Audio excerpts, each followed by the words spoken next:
오늘은 하만의 이 악한 계략에 의하여 유대 민족이 위기에 빠지는 내용에 대해서 말씀을 나누겠습니다.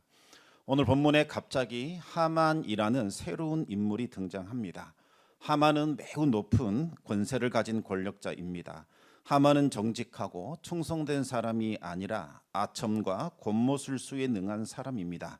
그는 아하수에로의 마음을 잡아 단번에 제국의 2인자로 등극하게 됩니다.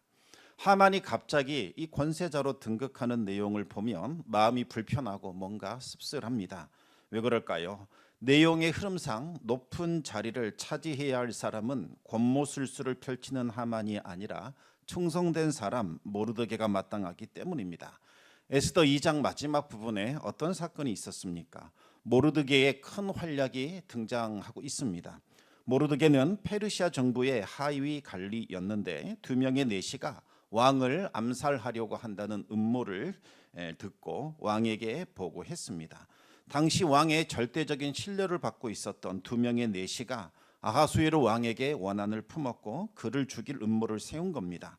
아마도 이 두 명의 내시는 폐위되었던 왕비 와스디와 밀접한 관계가 있었던 것 같지요. 와스디가 폐위되고 또 새로운 왕비 에스더가 등극하게 되자 앙심을 품고 아하수에로를 제거할 음모를 꾸몄던 것 같습니다. 모르드게는 즉시 왕비 에스더를 통해서 왕에게 이 사실을 알리게 되고 아하수에로는 즉시 진상을 조사하여 그들의 음모를 밝혀내게 됩니다. 결국 두 사람은 나무에 매달려 죽게 되지요. 왕의 사관은 이 일을 궁중일지에 자세히 기록해 놓았습니다. 대궐관리 모르드게가 첩보를 제공해 주어서 왕의 암살 계략이 발각되었고 두 명의 내시가 나무에 달려 죽었다. 이 내용을 기록한 겁니다. 하지만 어찌된 일인지 왕의 암살 계획을 저지한 모르드게에는 아무런 상급도 지급되지 않았습니다. 반면에 아무런 일도 하지 않고 오직 아첨과 권무술수에만 능한 하만을 왕이 신임하고 총애하여 제국의 2인자 자리로 등극시켜 놓은 겁니다. 하만이 하는 일은 교만하고 어리석은 저 아하수에로 왕의 비유를 맞춰서 원하는 것을 얻어내는 것, 오로지 그것밖에 없었습니다. 왕이나 백성이나 제국의 안위나 평안에 대해서는 아무 관심이 없었습니다. 오로지 권력욕과 재물욕에 대한 그 욕심만 가득했을 뿐입니다. 그런 하만이 높은 자리를 차지하고 왕에게 충성심을 보였던 모르드게의 선행은 기억되지 않았던 겁니다. 하나님이 살아계시고 하나님의 공의와 정의가 존재한다면 어찌 이런 일이 있을 수 있겠습니까? 이럴 때 성도들은 크게 낙심하고 절망하게 되지요. 그러나 여기에도 하나님의 놀라운 뜻과 계획이 있었습니다. 훗날 모르드게의 선행이 밝혀지게 되면서 모르드게는 높아지게 되고 하만은 그의 패역함이 폭로되면서 멸망하게 됩니다. 하만이 어떤 사람인가 간략하게 살펴보도록 하겠습니다. 오늘 본문 1절 말씀을 같이 읽겠습니다. 1절입니다. 그 후에 아하술의 왕이 아각 사람 함므다다의 아들 하만의 지위를 높여 올려 함께 있는 모든 대신 위에 두니. 하만은 아각 사람입니다. 그리고 그의 아버지의 이름은 함므다다입니다. 아각이 누구인지를 알면 하만의 정체가 무엇인지 쉽게 눈치챌 수 있습니다. 아각은 아말렉 족속의 왕이었는데 사무엘에게 죽임을 당한 사람입니다. 아말렉 족속이 어떤 족속입니까? 이스라엘 백성들이 출애굽할 때에 아주 악랄하고 극심하게 괴롭혔던 자들입니다. 그들은 광야의 주요 요청지 도로에 숨어 있다가 지나가는 상인들을 약탈하는 이 광야의 무법자 약탈자들이었습니다. 이스라엘이 애굽에서 나올 때에 수많은 가축을 거느리고 나왔고 또 애굽 사람들로부터 많은 보석을 얻었기 때문에 아말렉의 표적이 되었습니다. 그런데 평소에는 하나님의 구름 기둥과 불 기둥이 강력한 보호막이 되어 그들을 보호했기 때문에 아말렉 족속이 이스라엘을 공격할 수는 없었습니다. 그런데 어찌된 일인지 이번에는 아말렉이 들어올 틈을 얻었고 이스라엘을 공격할 수 있었습니다. 어떻게 이런 일이 가능했을까요?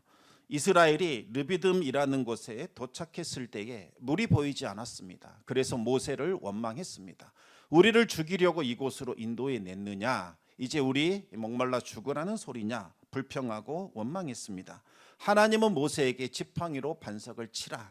그렇게 말씀하셨고, 모세가 반석을 치자 그곳에서 물이 흘러나와 르비딤 지역을 완전히 뒤덮여 오아시스가 되게 했습니다.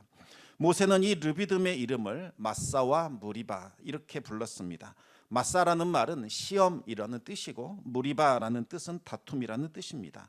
모세가 이 르비딤 지역을 마사와 무리바라고 지었던 것은 모세와 다툼으로 인하여 하나님의 존재를 시험했다.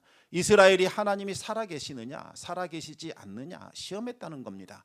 그와 같은 엄청난 기적을 보고서도 당장 눈앞에 물이 없다는 이유로 하나님이 어디 살아계시냐 시험했다는 겁니다. 그리고 그들은 모세와 또 다투었습니다. 이스라엘의 불신앙을 대대로 잊지 않게 하려고 이와 같은 이름을 붙였던 겁니다. 바로 이 사건이 일어난 직후에 아말렉이 쳐들어오게 됩니다. 이스라엘이 눈에 보이는 환경만 바라보고 하나님을 불신하고 원망하고 불평을 하게 되자 아말렉 족속들이 들어올 수 있는 틈을 얻은 겁니다. 그리고 그들에게 약탈을 당했지요. 모세는 이날 산꼭대기에 올라가 두 손들어 하나님께 기도합니다.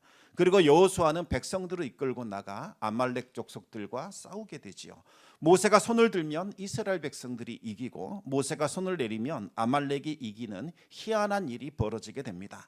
아론과 훌이 모세에게 팔을 붙들어 올려 내려오지 않게 하자 결국 이스라엘이 광야의 약탈자 아말렉 족속을 물리치고 승리를 거둘 수 있게 됩니다. 그러나 아말렉은 이후로도 포기하지 않았습니다. 낙타를 타고 다니면서 집요하게 이스라엘 백성들을 괴롭혔습니다. 우리 신명기 25장 17절 18절 말씀을 같이 읽어보겠습니다.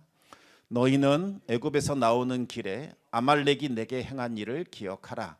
곧 그들이 너를 길에서 만나 내가 피곤할 때에 내 뒤에 떨어진 약한 자들을 쳤고 하나님을 두려워하지 아니하였느니라.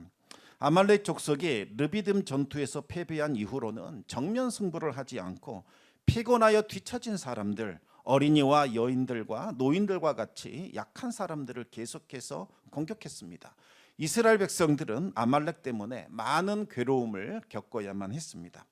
아말렉은 이스라엘을 공격한 최초의 적대 세력입니다.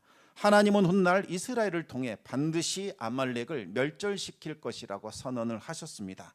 신명기 25장 19절 말씀 계속해서 읽어보겠습니다. 그러므로 내 하나님 여호와께서 내게 기업으로 주어 차지하게 하시는 땅에서 내 하나님 여호와께서 사방에 있는 모든 적군으로부터 내게 안식을 주실 때에 너는 천하에서 아말렉에 대한 기억을 지워버리라. 너는 잊지 말지니라. 모세는 르비딤 전투에서 승리한 후에 제단을 쌓고 하나님께 제사를 드립니다.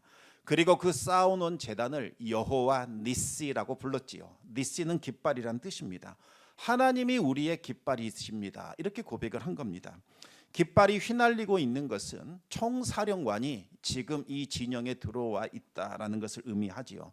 전능하신 하나님께서 위대한 사령관이 되셔서 전쟁 가운데 우리와 함께 하시고 대적을 물리치고 승리를 주신다는 뜻입니다.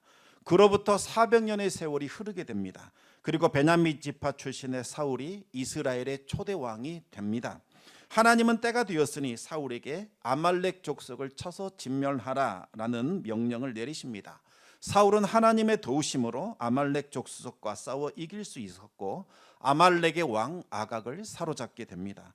하지만 사울은 재물에 눈이 멀어서 하나님이 진멸하라 하신 그 명령을 어기게 됩니다. 좋은 것을 몰래 취하게 되었고 아각의 왕도 살려주게 되지요. 그러자 사무엘이 사울을 책망했고 칼을 들러 이 아말렉의 왕 아각을 베어버렸습니다. 사울이 아각의 후손을 죽이지 않고 살려둔 것, 이것의 결과가 무엇입니까? 아각의 후손들이 사울과 이스라엘 백성들에게 고마움을 가진 걸까요? 전혀 그렇지 않습니다. 여러분, 절대로 악이라는 것은 아끼시면 안 됩니다. 남겨두시면 안 됩니다. 완전히 우리에게서 떠나보내야 하고 제거하고 진멸시켜야 합니다. 적당히 타협하려고 하면 그 죄악으로 인하여 그 악으로 인하여 큰 화를 당하게 됩니다. 500년의 세월이 흐른 후에 아각의 후손 하만이 이제 사울의 후손 베냐민 지파 사람 모르드게와 그의 동족 유다 백성들을 멸절시키려는 계략을 꾸미게 됩니다. 그리고 모르드게와 유다 백성들은 이 하만에 의하여 절체절명의 위기를 맞이하게 됩니다. 하만과 모르드게 사이에 어떤 일이 벌어진 걸까요? 하만은 특유의 아첨과 권모술수로 아하수에로 왕의 마음을 사로잡았고, 아하수에로는 모든 관리들에게 하만에게 꿇어 절하라 라는 명령을 내리게 됩니다.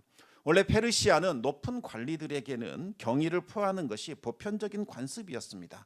그런데 왕이 특별히 이 하만에게 꿇어 절해야 한다는 명령을 신하들에게 내린 겁니다. 왜 그랬을까요? 그 이유는 하만이 갑자기 어느 날 높은 지위를 물려받았기 때문에 다른 관리들이 업신여기지 말라 이렇게 말하고 있는 겁니다.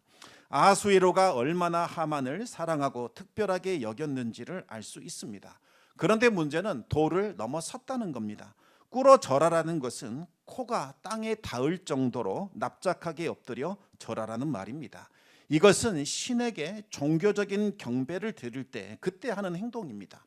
아하수에로는 자신이 아끼고 신뢰하는 하만을 너희들은 신처럼 경배하고 그를 따르라 지시한 거지요. 참으로 어리석은 왕입니다. 그래도 어쩌겠습니까? 왕의 명령입니다. 신하들은 하만에게 낙인 찍힐까 봐 두려워서 신에게 경배하듯이 납작하게 엎드려 하만에게 절했습니다. 하지만 유다 사람 이 모르드게는 도저히 그럴 수가 없었습니다. 높은 관리에게 경의를 표하라는 것은 충분히 가능한 일이지만 마치 하나님께 경배하듯이 하만에게 엎드려 절할 수는 없었습니다. 아무리 이 하만이 왕의 후광을 입는 자라 할지라도 하나님께 돌려야 할 경배와 찬송을 다른 무엇에게도 줄 수 없다 이렇게 생각을 한 겁니다. 모르드게는 하만에게 무릎을 꿇지도 않았고 절하지도 않았습니다. 그 모습을 본 다른 신하들이 왜 하만에게 너는 절하지 않느냐 추궁했습니다. 행여 불똥이 튀게 될까 봐 두려웠던 거지요. 그들은 모르드게를 향하여 하만에게 절하라 자꾸 요구를 했습니다. 그러자 모르드게가 말합니다. 나는 유다 사람이다. 유일하신 하나님만 믿는 절대 신앙을 나는 가지고 있다. 나는 일절 타협하지 않을 것이요 절대로 절하지 않을 것이다. 완강하게 거부하게 됩니다. 그러자 평소부터 이 유난스러운 행위를 하던 모르드게를 못마땅하게 여기던 자들이 하만에게 이 사실을 알려 바치게 됩니다. 언제까지 네가 그 알량한 자존심을 세울 수 있는지 보자. 네가 믿는 하나님이 얼마나 대단한가 보자. 그들은 거만하게 구는 모르드게가 어떻게 되는지 보고 싶었습니다. 과연 이 사람이 큰 벌을 받고도 버틸 수 있는가 알고 싶었습니다. 하만은 모르드게가 절하지 않는다라는 사실을 여태껏 모르고 있었습니다. 설마 왕의 명령을 거역하면서까지 절하지 않는 사람이 있으리라고는 생각도 못했던 거지요. 또 모르드게는 하위직 관리였기 때문에 절하지 않더라도 하만의 눈에 띄지도 않았습니다. 그런데 관리들이 다 일러 바친 겁니다. 그들이 얼마나 이 모르드게를 싫어하고 미워했는지 알 수 있습니다. 하만은 모르드게에 대한 이야기를 듣고서 분노가 치밀어 올랐습니다. 그런데 이 분노가 치밀어 올랐다는 단어는 아주 흥미로운 단어입니다. 아하수에로가 와스디 왕비에 대해서 가졌던 그 불쾌한 감정을 나타낼 때 사용했던 바로 그 단어입니다. 왜 똑같은 단어를 지금 아하수에로와 하만에게 사용하고 있는 걸까요? 하만이나 아하수에로나 분노하지 않아도 될 일에 대하여 분노하여 이를 망치는 매우 어리석고 무지한 인물이요 아주 폭행적이고 무자비한 사람이라는 것을 지금 드러내고 있는 거지요. 하만은 이 모르드게가 유대 사람이라는 사실을 알고서 더욱더 크게 분노하게 됩니다. 이 일은 모르드게 한 사람의 일이 아니다 생각을 하게 됩니다. 당시 유대인들은 페르시아 제국에 70만 명 정도 흩어져 살고 있었는데 이들 역시 하나님만 경외했고 이방 신들이나 사람들에게는 신적인 경배를 하지 않았습니다. 하만은 평소 눈에 가시처럼 여겼던 이 유대인들을 이번 기회를 통해서 완전히 멸절시키리라 악한 생각을 갖게 됩니다. 그런데 이 사건은 하만과 모르드게 두 사람 개인적인 사적인 일에만 국한된 것은 아니었습니다. 이 일의 배후에는 영적인 존재들이 개입되어 있었습니다. 사탄이 하나님의 백성인 유대인들을 몰살시키기 위하여 하만의 마음에 악한 생각을 불어 넣은 거지요. 유대인들이 멸절되어 버린다면 하나님의 구원 계획은 실패하게 되고 사탄의 왕국은 그만큼 더 오랫동안 존속될 수 있을 겁니다. 하만은 언제 유대인들을 학살하면 좋을 것인지 그 날을 받기 위하여 점쟁이들을 불러 점을 쳤습니다. 당시 날짜를 점치는 일은 점쟁이들의 소관이었습니다. 그런데 하만은 상당한 재력가이자 권세가였기 때문에 왕과 같이 개인적인 점쟁이들을 데리고 있었습니다. 하만이 점을 친 날짜가 정월 1일, 1월 1일이었는데 거사를 치르는 날로 12월 13일이 제비로 뽑히게 됩니다. 가장 늦은 달 12월이 선택된 거지요. 그나마 다행입니다. 모르드게와 유대 민족의 입장에서는 11달이라는 시간적인 여유를 번 셈입니다. 역설적입니다. 점쟁이들이 그날을 정한 까닭에 에스더와 모르드게는 하만의 음모를 깨트릴 수 있는 시간을 번 셈입니다. 하만은 미신 때문에 오히려 자신의 계획이 실패하게 된 거지요. 이 모든 일에는 하나님의 개입과 섭리가 있었던 겁니다. 하만은 유대인들을 멸할 계획을 실행하기 위하여 아하수에로 왕을 찾아갑니다. 하만은 고레스 왕으로부터 시작하여 이 페르시아 제국의 왕들이 유대인들에게는 특별한 호의적 감정을 가지고 있다는 것을 알고 있었습니다. 그래서 하만은 유대인이라는 말은 입 밖에도 꺼내지 않고 어떤 고약한 민족이 있습니다, 이렇게 말을 합니다. 자신이 원하는 대로 아하수에로가 막연히 악한 감정을 품어주기를 원했던 거지요. 하만은 아하수에로에게 어떤 민족에 대해서 언급을 합니다. 그 민족은 페르시아 제국에 거주하면서도 자신들만의 법률을 고수한다는 겁니다. 그들이 지키는 법은 일반적인 법률과 다를 뿐만 아니라 심지어 페르시아의 왕이 내린 명령과 법률도 지키지 않는 암적인 존재라고 했습니다. 만약 이대로 그들을 방치해 둔다면 페르시아 제국에 큰 해가 될 것이니 어서 속히 조치를 해달라, 그렇게 말했습니다. 그러면서 만약에 왕이 이 일을 좋게 여기신다면 조서를 내려서 그들을 진멸하게 해 주십시오라고 요청했습니다. 그러면서 왕이 허락해 주신다면 제가 왕에게 은 1만 달란트를 드리겠습니다, 약속을 합니다. 당시 아하수에로 왕은 돈이 궁핍했습니다. 그리스 정복에 실패한 탓에 심각한 재정난을 겪고 있었던 거지요. 당시 1만 달란트는 매우 큰 액수였습니다. 당시 페르시아가 1년에 거둬들인 세금의 액수가 1만 5천 달란트였다고 합니다. 하만이 거의 1년 예산에 육박하는 거액을 왕에게 바치겠다고 제안을 한 겁니다. 아하수에로는 그 말을 듣고서 솔깃해질 수밖에 없었습니다. 도대체 하만은 어떻게 1만 달란트를 바치겠다는 걸까요? 하만이 돈이 정말 많았나 보다, 자신의 사제를 털어서 바치려나 보다. 얼마나 하만이 유대 민족을 미워했으면 자신의 재산을 바쳐서라도 그와 같은 일을 벌이려고 할까? 얼마나 유대인들이 미웠으면 거액을 아까워하지 않는 걸까? 이렇게 생각할 수 있습니다. 그런데 여러분, 하만이 어떤 사람입니까? 교활하고 탐욕스러운 인물입니다. 자기 돈을 선뜻 내겠습니까? 절대로 그럴 위인이 아닙니다. 하만이 바치겠다는 돈은 유대인들을 진멸한 후에 그들로부터 몰수한 돈, 그 전국 각처에서 거둬들인 그 돈 중에서 1만 달란트를 왕에게 바치겠다는 뜻입니다.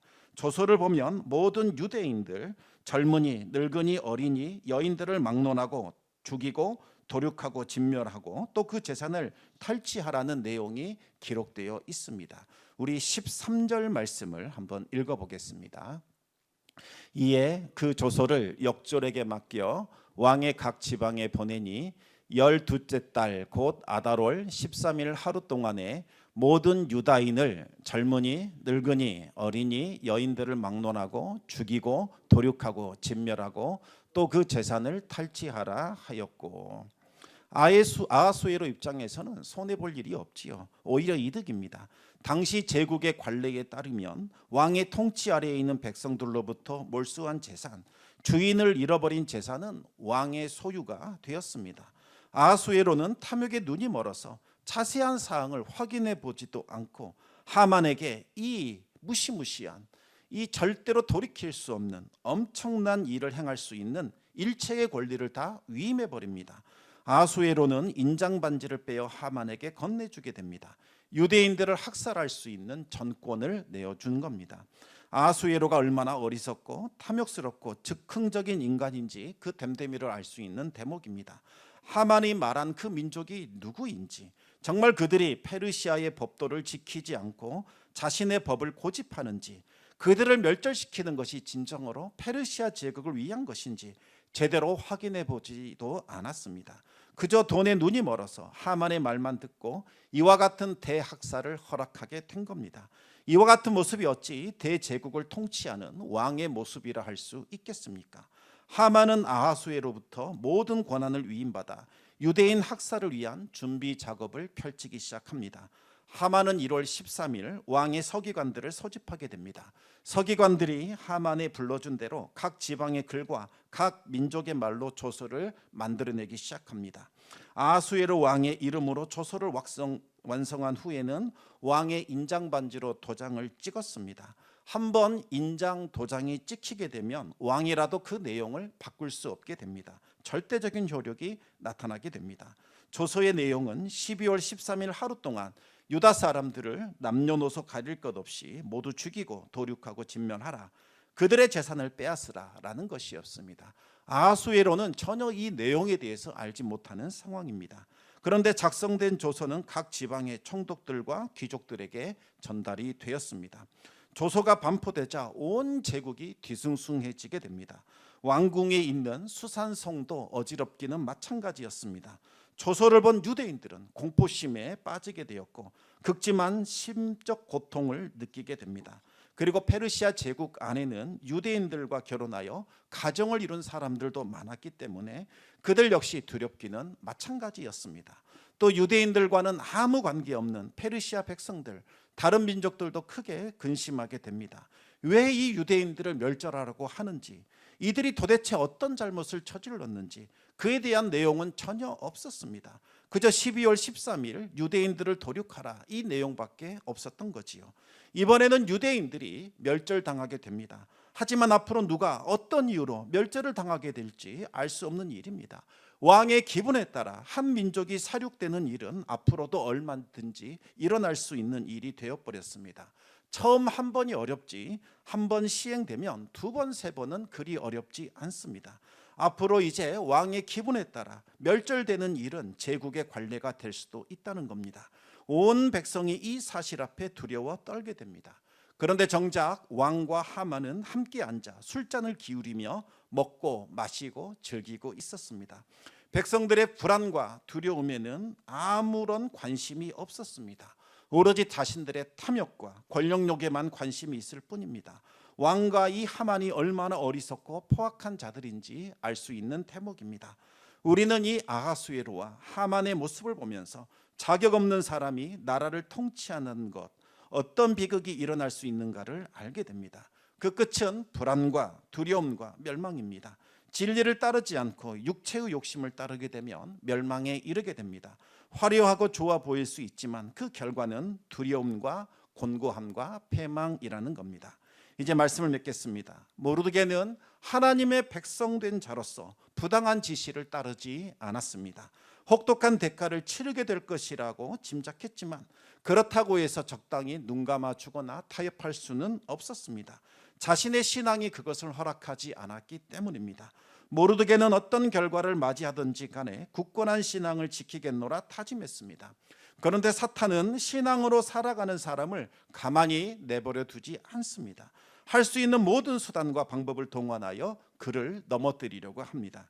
그러나 하나님은 믿음으로 사는 성도들을 절대로 외면하거나 방치하지 않으십니다. 반드시 지켜주시고 돌보아 주십니다.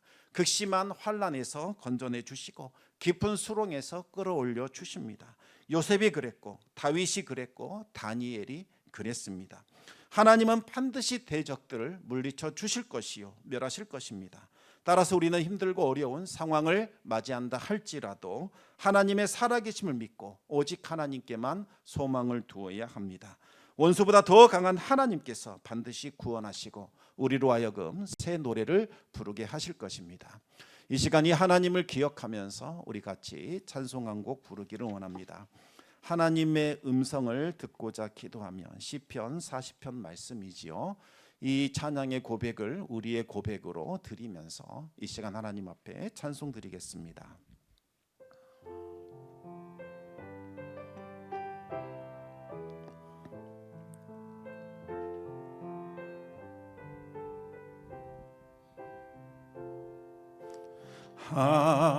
하나님의 음성을 듣고자 기도하면 귀를 기울이고 나의 기도를 들어주신다네. 깊은 웅덩이와 수렁에서 끌어주시고 나의 발을 반석 위에 세우시사 나를 튼튼히 하셨네. 새 노래로 부르자 랄라라. 하나님께 올릴 찬송을 새 노래로 부르자. 하나님 사랑을 주를 의지하고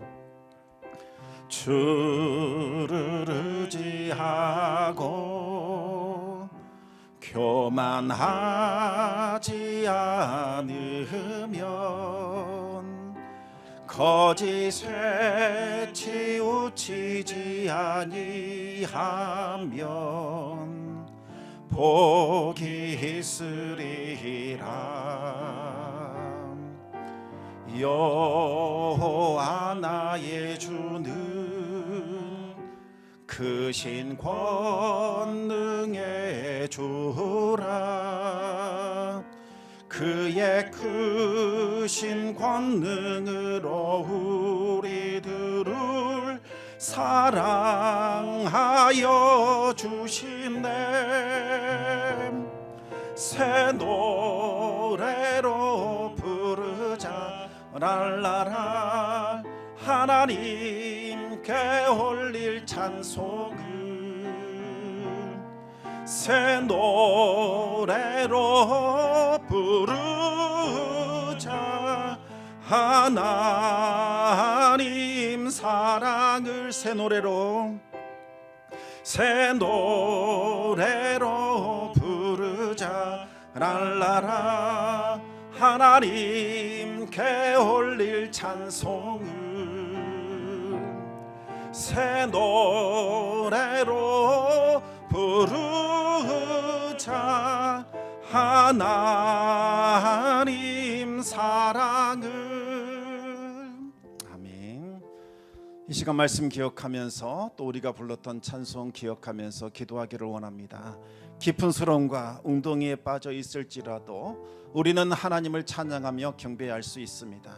우리는 상황을 바라보지 않고 우리를 구원하실 하나님을 바라보는 자들이기 때문입니다. 하나님은 우리에게 새 노래를 주실 것입니다. 새 노래는 새 마음과 새 뜻으로 하나님을 경험한 이후에 우리가 부르게 되는 놀라운 찬송을 말하게 되지요. 하나님, 우리의 상황과 환경으로 인하여 낙망하거나 원망하거나 좌절하지 않겠습니다. 아버지 하나님, 깊은 수렁과 웅덩이에 빠져 있다 할지라도 하나님 바라보며 믿음으로 주를 찬송하겠나이다. 이 저녁에 우리의 마음이 새로워지게 하여 주시고 하나님을 믿는 믿음으로 다시 일어서게 하여 주시며 하나님 기뻐하실 새 찬송을 부르는 저희들 되게 하여 주시옵소서. 우리 다 같이 합심하여 기도하시겠습니다. 거룩하신 아버지 하나님,